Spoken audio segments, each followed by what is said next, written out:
C'è un grande interrogativo che aleggia nell'aria quando si parla di bandoneon. Se siete appassionati di tango, saprete senza dubbio che il bandoneon è lo strumento simbolo di questo ballo. Ma allora perché, se chiedessimo a qualcuno che non conosce bene questo mondo quale strumento rappresenti di più il tango, riceveremmo una risposta diversa, magari il violino? È quantomeno curioso, no? Voglio dire, anche chi non segue il rock sa perfettamente che il suo strumento principe è la chitarra elettrica, e chi conosce un minimo il jazz sa bene quale ruolo fondamentale abbia il sassofono. Ma allora perché questo nel tango non avviene?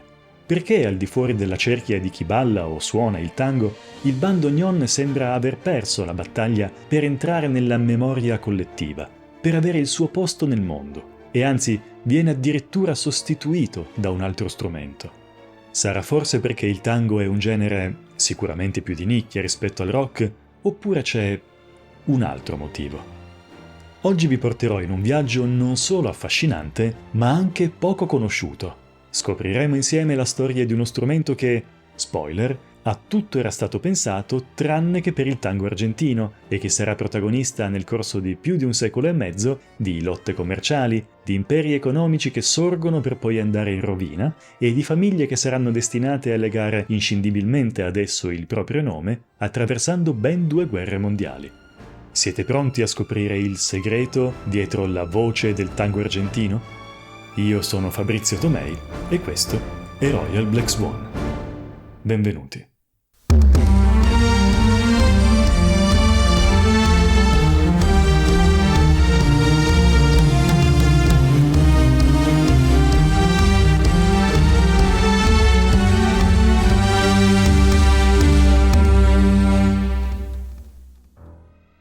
La storia dello strumento musicale più famoso del tango argentino inizia in realtà in un contesto geografico e culturale molto distante dall'Argentina.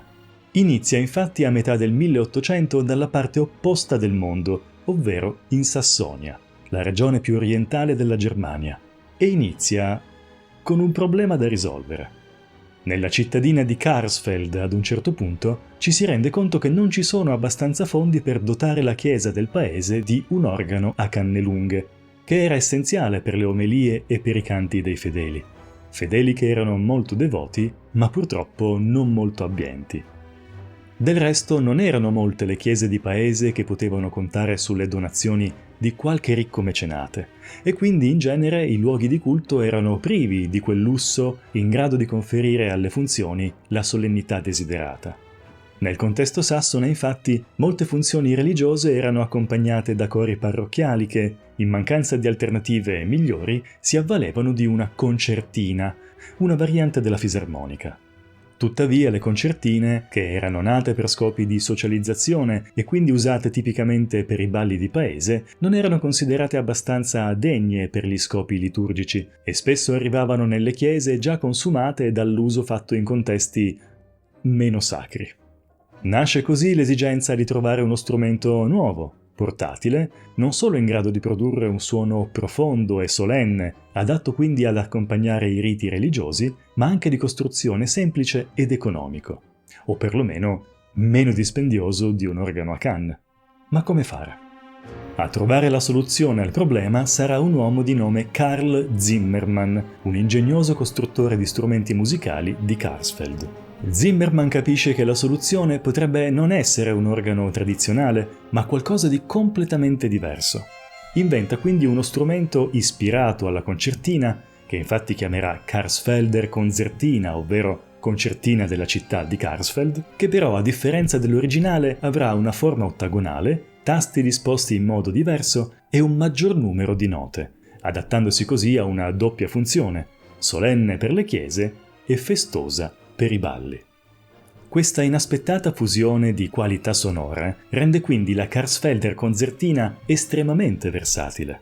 Di sicuro però all'epoca nessuno avrebbe mai immaginato che questo strumento, nato in un piccolo villaggio tedesco e pensato per avvicinare l'anima delle persone a Dio, sarebbe stato destinato a viaggiare oltre i confini della sua patria e ad avvicinare invece uomini e donne in contesti molto, molto diversi. Purtroppo però essere un abile artigiano e un genio inventivo non garantisce automaticamente anche un successo commerciale, e dove in questo Zimmermann difettava, un altro personaggio in un altro angolo della Germania trovava invece la sua specialità.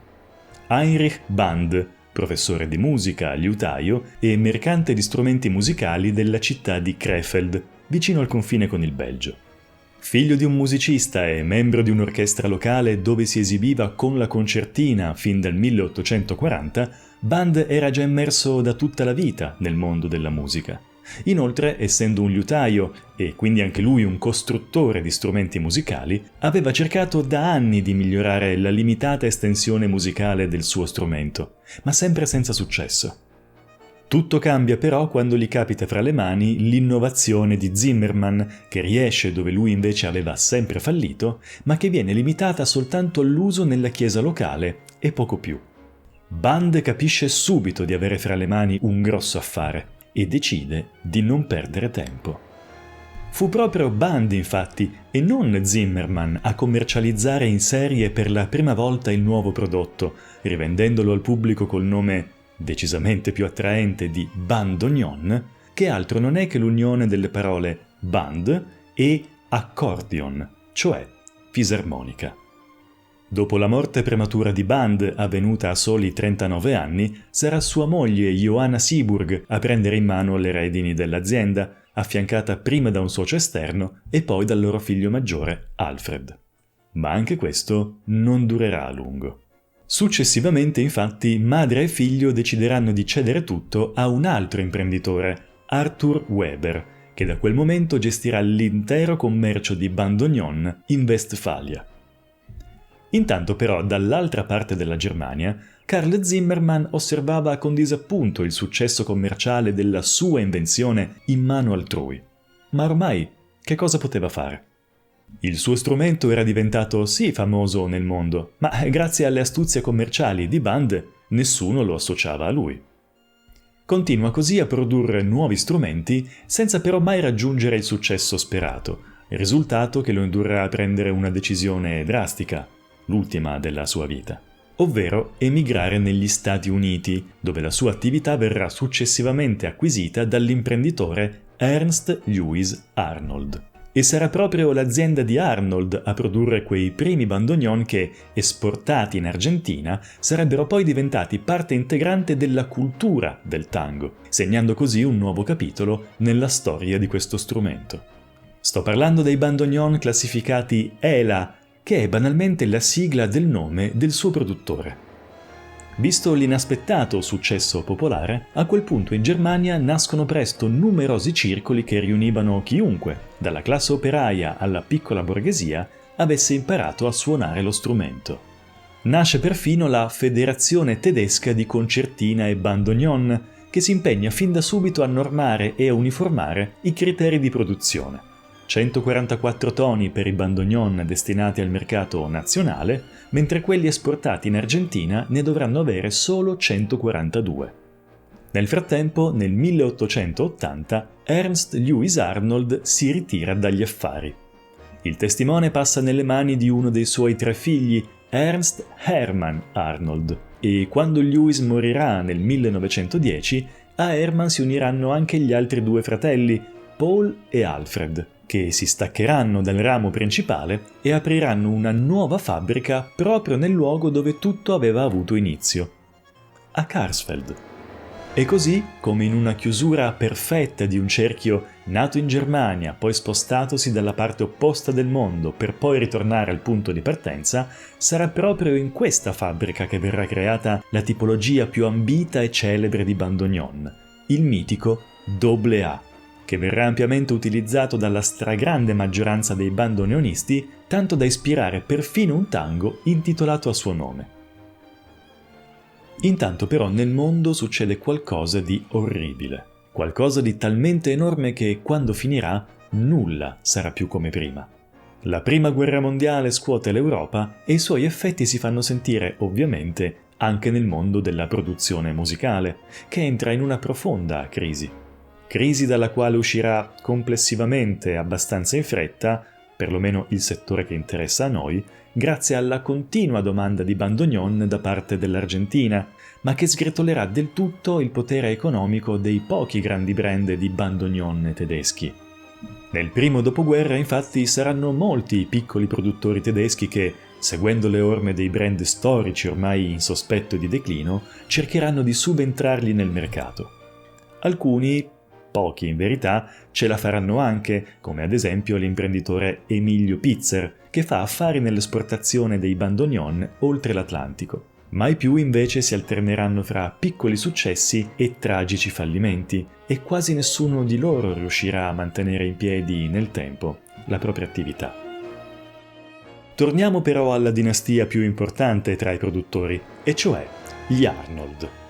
Ai fratelli Alfred e Paul Arnold succederanno i rispettivi figli, ma come ai loro padri era capitata la prima guerra mondiale, a loro toccherà la seconda, con conseguenze ancora peggiori.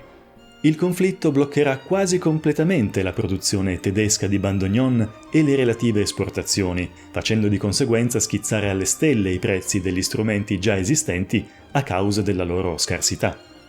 Alla fine della guerra, poi, entrambi i fratelli Arnold saranno costretti a fuggire in seguito alla spartizione della Germania e la loro fabbrica cade sotto il controllo dell'Unione Sovietica e non solo viene espropriata, ma subisce anche una conversione forzata. Da luogo di produzione di bandoneon diventa una fabbrica di pompe a iniezione per veicoli diesel, ribattezzata ora col nome di Fabbrica del Popolo. Di fronte a questa trasformazione forzata, i nipoti di Alfred e Paul, quindi la terza generazione, che si chiamano Horst e Arno Arnold, decidono a questo punto di lasciare le loro radici per cercare fortuna altrove. Nel 1950 Horst si trasferisce a Francoforte, dove si dedica all'accordatura e alla vendita di bandoneon ancora in buono stato, continuando così in qualche modo la tradizione di famiglia, anche se in forma un po' diversa. Arno invece si stabilisce a Oberthausen, nella Germania dell'Ovest, dove apre un'altra fabbrica di bandoneon che però non gli sopravviverà, chiudendo definitivamente i battenti alla sua morte nel 1971. E in Argentina, come è arrivato il bandoneon? Non è del tutto chiaro come i primi bandoneon siano arrivati in Argentina, ma ci sono varie teorie. Alcune sostengono che furono marinai o immigrati tedeschi a introdurre lo strumento, frequentando i caffè e i bordelli dove il tango si stava evolvendo, mentre altre indicano un certo Thomas Moore, soprannominato El Inglés, l'inglese, nel 1870 come unico vero responsabile del primo trasporto dello strumento e che poi lo avrebbe fatto conoscere a quelli che all'epoca erano i più grandi suonatori di tango di Buenos Aires, nonostante questi suonassero con strumenti totalmente diversi. Va detto però che su questo punto c'è molta confusione, perché alcune fonti sostengono che questo Thomas Moore fosse inglese, altre lo indicano come un probabile irlandese e altre ancora mantengono sostanzialmente la stessa storia, ma cambiando totalmente l'etnia e il nome del protagonista, che in queste versioni diventerebbe addirittura un brasiliano di nome Bartolo. Ad ogni modo però va detto che nel nuovo continente il bandoneon non ebbe proprio quella che potremmo definire un'accoglienza trionfale. Le formazioni musicali di quel tempo, che appunto avevano strumenti ben diversi da quelli di oggi, producevano una musica dal ritmo brillante e veloce, in netto contrasto con il tono più basso e legato del bandoneon, che quindi, agli occhi dei primi ballerini e musicisti, doveva sembrare inadatto al tango e alla sua allegria. Sì, pare strano, ed è strano anche da dire, ma era così. A fare la differenza sul lungo tempo sarà il fatto che il tango era comunque destinato a una sua evoluzione che avrebbe sostituito i vecchi strumenti musicali con altri nuovi. Se ve lo siete persi vi lascio qui sopra e anche qui sotto in descrizione il link al video dove parlo anche di questo. Inoltre, a detta di alcuni, giocò un ruolo importante anche una certa somiglianza tra la musica dei bandoneon e quella già abbastanza profonda degli organetti da strada, che fecero da apripista portando le note basse nella quotidianità dei ballerini. Alla fine il successo del bandoneon sarà tale che in Argentina, in quel periodo, ne verranno importati circa 25.000, anche se 8.000 di questi saranno poi successivamente riesportati, finendo nelle mani di collezionisti in varie parti del mondo, come ad esempio Yutaka Saito, un chirurgo giapponese che nella sua vita ha collezionato ben 37 bandoneon del periodo d'oro del tango. Concludiamo dunque cercando di rispondere alla domanda iniziale. Perché nell'immaginario collettivo il violino è considerato lo strumento principale del tango, mentre è il bandoneon a essere chiamato la voce del tango? Beh, qui ci sono diversi fattori in gioco, di natura culturale, storica e anche mediatica. Partiamo da un fatto. Il violino è uno strumento molto più antico del bandoneon. La sua presenza è diffusa in tutto il mondo e lo troviamo in generi che vanno dalla musica classica al folk, che è un vantaggio mica da poco. È uno strumento familiare all'orecchio di chiunque ed è quindi naturale che il pubblico, anche senza particolari conoscenze del tango, associ il violino a melodie struggenti. E qui entra in gioco un altro fattore decisivo: il cinema. Nel corso del Novecento il cinema ha amplificato l'immagine del violino come simbolo di eleganza e di intensità emotiva, utilizzandolo spesso nelle colonne sonore dei film e contribuendo così a radicare questa associazione nell'immaginario collettivo. Il bandoneon, invece, è tutta un'altra storia. È uno strumento più recente, nato in Europa e arrivato in Argentina solo successivamente, ma che proprio per questo ha una storia inscindibile col tango, dal quale appunto non può essere separato. Pur essendo di nicchia, il bandoneon ha una carica emotiva e una complessità espressiva tali da farne lo strumento perfetto per incarnare l'essenza di questa musica. Ma è chiaro che solo chi è dentro alla cultura del tango può capire quanto sia fondamentale il suo ruolo o anche soltanto conoscerne il nome. E non si può associare qualcosa ad un'altra se non ne si conosce nemmeno il nome. Tuttavia, a me piace pensare che quella tra il violino e il bandoneon non sia davvero una gara a chi viene considerato di più, quanto piuttosto due strumenti che hanno trovato l'uno nell'altro il proprio compagno di viaggio. Entrambi sono capaci di evocare emozioni estremamente intense in chi le ascolta, spesso di natura tragica o commovente, ma parlano in modi diversi di cose diverse. Il violino ha un suono struggente, ma è limpido, chiaro, netto. È come se ti parlasse degli amori e dei dolori di cui sei cosciente, di ciò che si riesce a vedere della tragedia. Il bandoneon, invece, con la sua voce roca e profonda, va oltre. Arriva a quei sentimenti nascosti, a quei dolori antichi e dimenticati che si annidano nell'inconscio e che ci influenzano senza che ce ne rendiamo conto nella nostra vita quotidiana. Ed è quindi l'unione tra questi due strumenti, il visibile e l'invisibile, il conscio e l'inconscio, a far sì che il tango sia uno specchio così profondo degli amori e delle tragedie delle nostre vite, conferendogli quella capacità unica e profondamente umana di toccare le nostre corde più intime, anche quando in realtà ci siamo dimenticati di averle. Per il momento il nostro viaggio si conclude qui.